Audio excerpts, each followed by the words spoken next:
So hey guys, তোমাদের কাছে আবার একটা মিনি ব্লগ নিয়ে চলে এলাম।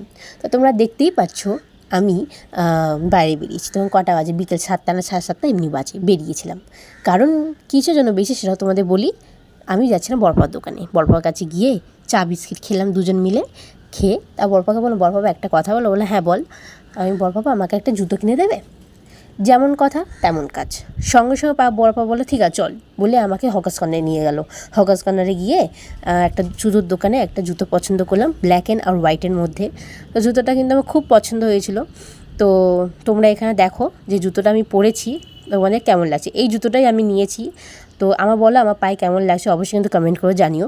আর হ্যাঁ, জুতো থেকে শুরু করে কানের দুল, তারপরে আরও অত মেকআপ ফেকআপ কেন কেনাকাটা হচ্ছে, কিসের জন্য? পয়লা বৈশাখের জন্য? আরে না না, পয়লা বৈশাখ তো অনেক দেরি এখন বাকি আছে। সেটা ফেব্রুয়ারি 15 তারিখ না 14 তারিখ এমনি হবে হয়তো। বাট যাই হোক না কেন, আমি কিনছি অন্য কিছুর জন্য। সেগুলো যদি তোমাদের জানতে হয় তো অবশ্যই কিন্তু আমার চ্যানেলের লক্ষ্য রাখো, আর আমার চ্যানেলটা কিন্তু সাবস্ক্রাইব করে দাও। তাহলে হয়তো খুব তাড়াতাড়ি জানতে পারবে, ঠিক আছে, যে কেন আমি অত কেনাকাটা করছি, কেন নতুন জুতো কিনেছি, ঠিক আছে। খুব তাড়াতাড়ি মিনি ব্লগ থেকে শুরু করে ফুল ব্লগ সব কিছু তোমাদের কাছে আসছে।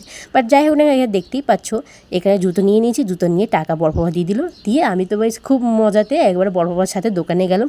দোকান থেকে হয়ে আমি কী করলাম, বাড়িতে চলে গেলাম। কারণ আমার পাপা কিন্তু দুপুরবেলা বাড়িতে এসেছিলো। এবার যদি বাড়িতে আমি না থাকি, আমার বাবা হয়তো আমার পাপা হয়তো খুব রাগ করবে। পাপা তো সব আমাদের বাড়িতে থাকে না, তোমরা তো জানো। তো আমার পাপা তো এখানে থাকে না, তো উনি যখন আসে তো ওনাকে তো টাইম দেওয়া তো উচিত। তো তাই জন্য আমি কী করি, আর সঙ্গে সঙ্গে তাই পাপা ছিল বলে বাড়িতে আমি তাতেই চলে গেলাম।